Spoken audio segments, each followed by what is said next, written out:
Hello guys, हम सभी ने आईक्यू के बारे में बहुत सुना है, लेकिन ये ईक्यू क्या है? हमारा ईक्यू से क्या बेनिफिट है और हमारा ईक्यू लेवल कितना होना चाहिए? तो मैं इस वीडियो में बताने वाला हूँ ईक्यू के बारे में सब कुछ। तो जानने के लिए देखते रहिए खान टेक टॉक।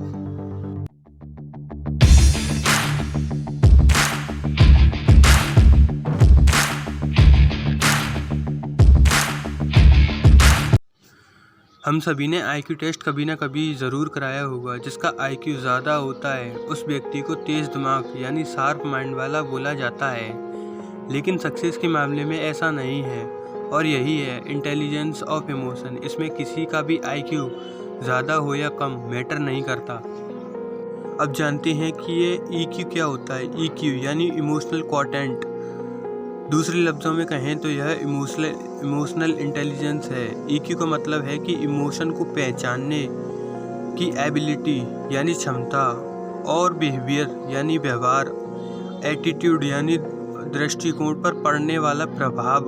जिसके पास हाई लेवल का ईक्यू होता है वह अपनी इमोशन और अन्य लोगों की इमोशन के साथ तालमेल रखता है, जिसके वह कांटेक्ट में आते हैं।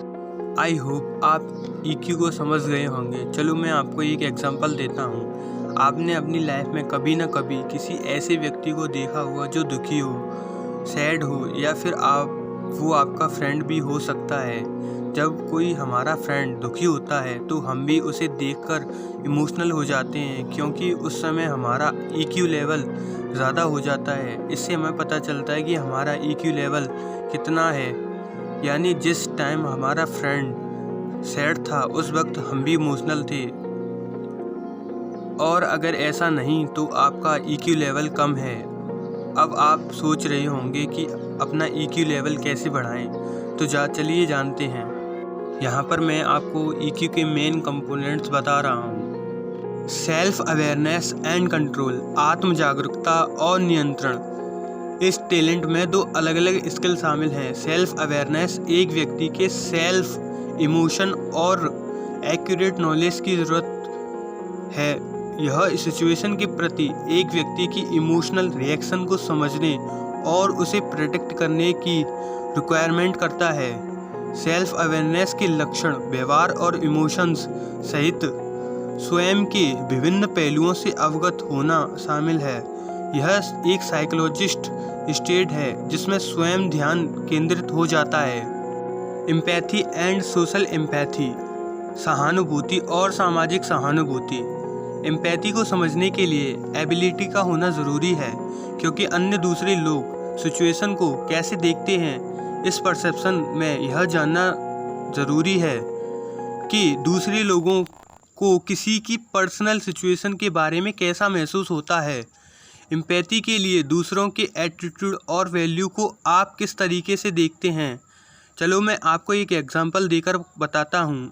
इस वक्त इंटरनेट का टाइम है और करोड़ों यूजर्स सोशल मीडिया पर कुछ ना कुछ ज़रूर पोस्ट करते हैं। आपने कभी फेसबुक या इंस्टाग्राम पर आपने एक ऐसी पोस्ट देखी जिसमें किसी ने अपनी बैड सिचुएशन, प्रॉब्लम या किसी सैडनेस थिंकिंग क्रिएट की थी। उसे देखकर आपको भी कुछ ऐसा लगता है कि पता नहीं उसे क्या प्रॉब्लम है, क्यों वह सैड है, और आखिरकार आप उस पोस्ट पर कमेंट करके उससे पूछ ही लेते हैं। जो पूछने वाली फीलिंग आपके अंदर आई उसे ही एम्पैथी कहते हैं। लेकिन आपने ईक्यू को बढ़ाने के लिए सिंपैथी की जगह एम्पैथी की क्वालिटी को बढ़ाना चाहिए। जिसके पास सिंपैथी वाली फीलिंग ज़्यादा होती है वह लोगों की सिचुएशन को समझने और उसे हेल्प देने में कारगर साबित होता है। मोटिवेशन, प्रोत्साहन। मोटिवेशन, जी हाँ फ्रेंड्स, मोटिवेशन एक ऐसा शब्द है जिसे ज़्यादातर लोग आज इस्तेमाल करते हैं। लेकिन ये मोटिवेशन क्या होता है? जिसे आपने कभी संदीप माहेश्वरी को देखा है, वो एक मोटिवेशनल स्पीकर हैं, लेकिन वो लोगों को मोटिवेट क्यों करते हैं, चलिए जानते हैं। असली सवाल ये नहीं है कि कोरोना वायरस को अपनी बॉडी में जाने से कैसे रोकना है, वो हम सबको पता है। असली सवाल ये है कि इस वायरस को अपने माइंड में जाने से कैसे रोकना है। 24 घंटे हर कोई सिर्फ और सिर्फ इसी के बारे में बात कर रहा है, इसी के बारे में सोच रहा है, इसी के बारे में न्यूज़ देख रहा है, इसी के बारे में पढ़ रहा है, इसी के बारे में सुन रहा है। और माइंड के बारे में एक सीधी सी बात कही जाती है, गार्बेज इन गार्बेज आउट। यानी कि अगर माइंड के अंदर कचरा जाएगा तो बाहर भी कचरा ही आएगा।